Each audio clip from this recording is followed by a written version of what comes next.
With the Forgotten Knowledge update presumably around the corner, and Beardo not really feeling all that well if he's honest, I thought it'd be fun to explore a hidden aspect of the Forbidden Knowledge teaser trailer from way back when, everyone. We assume the two will somehow be connected. However, we don't actually know that for sure. But what we do know is that this trailer alone, for Solo Don't Starve mind you, led to some really cool things back in the day. For you see, not only did hidden codes in previous trailers lead us to the Forbidden Knowledge video itself, yet another hidden link at around 40 seconds into this trailer would send us on a journey to the gallery of the old concept art that we're about to showcase here today. To be honest, I myself can't really make out the link, but I do know that it leads us right here to Wilson's house and Maxwell's door. And if we flip the switch just like Wilson, and then wait a moment or two, we will be sent to an old branch of Clay's website where once this old concept art to follow lived,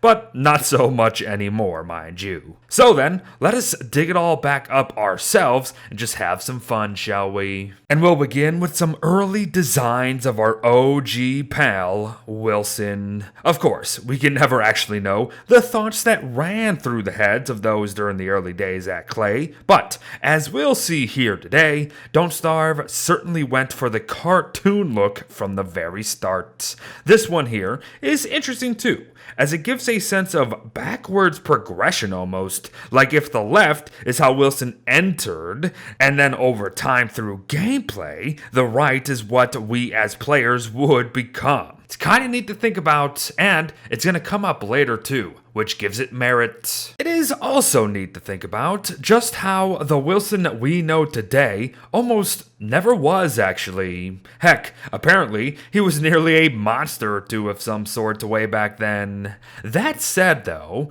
I do love how we can see clear flashes of what Wilson would become in a couple of these designs. And heck, maybe even a little bit of Willow in that one at the bottom there. In fact, we will see several concept pieces that strike quite a resemblance to several other survivors in the cast we know, but characters were not the only things being designed, of course. So it seems to me that we almost had giant rats to deal with in this game, and that would have been something. Plus, it looks like pigmen were around from the very start and underwent plenty of design alterations before becoming the porky companions we know and love here today. Oh, and who does this Wilson design remind you of, huh? That and the same backwards progression thing that we mentioned prior shows up here again, which really brings home the idea of gameplay degradation over time for our survivors. Something that doesn't exist, but something that could possibly exist. But in keeping with some mob concept art here,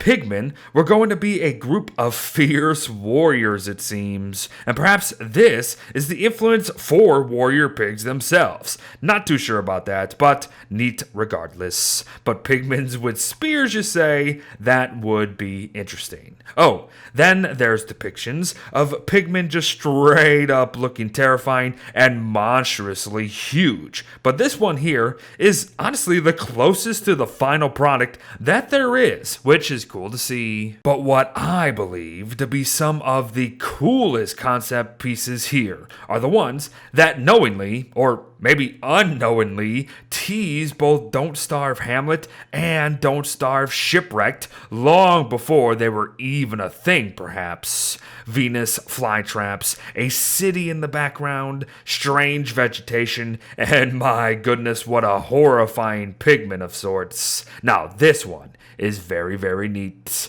And to add to it, here is a concept hot air balloon flying over the would-be constant with what we can assume is Wilson. And for anyone who has ever seen the Hamlet teaser trailers, you know that this is exactly how Wilson came to the Hamlet. Very cool. Oh, and as far as the potential shipwrecked concept, here we see Wilson riding a raft to another island and a cave system of sorts. Good stuff. So yes, it appears that while working out the world and environment of Don't Starve itself, Clay just laid the groundwork for what would be its 2 DLCs. And that's awesome. But let us return to some of the basics here. Like with the concept art of many of the mobs that we have grown to know and murder 1,000 times. Potentially the no-eye deer influence perhaps, rabbits, spiders, crows, a bear of some sort, and even more. Heck, one can even argue that the claw thing at the left there bears resemblance to the Crab King's claws of today. But it is actually just what some of the trees were going to potentially look like in the game, in case you want to know. What we do know as well is that a concept of Krampus/Claws type mobs were around for ages, and darn near all of these look like they would be cool additions to the game in my opinion. Oh, and one should notice how that little Wilson silhouette is looking mighty familiar at this point. And that's because Clay would obviously settle on their style eventually, and truly just nail down the look and feel of their cast. And I mean, duh, or else we wouldn't be here today. But say hello to the early concepts of Wilson and Willow. Clay Entertainment also had bats in mind, tree guardians maybe, or what would be totally normal trees perhaps, pig houses, and of course the pigmen that look more humanoid, and plenty more. Oh, yet again, designed for Wilson, looking much more Wilson-like. And really, I'd say they got around to their famous art style much into the early days, as this one right here looks like it came from a shot of the game today, for Pete's sake, frog included. But a couple last pieces that I personally found worthy of mention. The offering here could very well be the early stages of what could be the Rock Den of today. Albeit, the Rock Den is in Don't Starve Together and not actually Don't Starve, but still, the potential connection is there throughout both games, of course. And finally, a look into what could have been gameplay-wise for this game we all enjoy. This one, I'm just gonna let you pick apart as you please. But there you have it, everyone. Some old concept art hidden behind the old Forbidden Knowledge trailer for Don't Starve. I hope you enjoyed something a bit different, but something fun here today, and that is all hope that the upcoming Forgotten Knowledge update brings even more fun on top of that. Thanks for watching, folks. Thank you, Clay, for all your hard work over the years. I'll have the appropriate links to everything down below if you want to see things for yourself, and I'll see you in the next one. Bye-bye.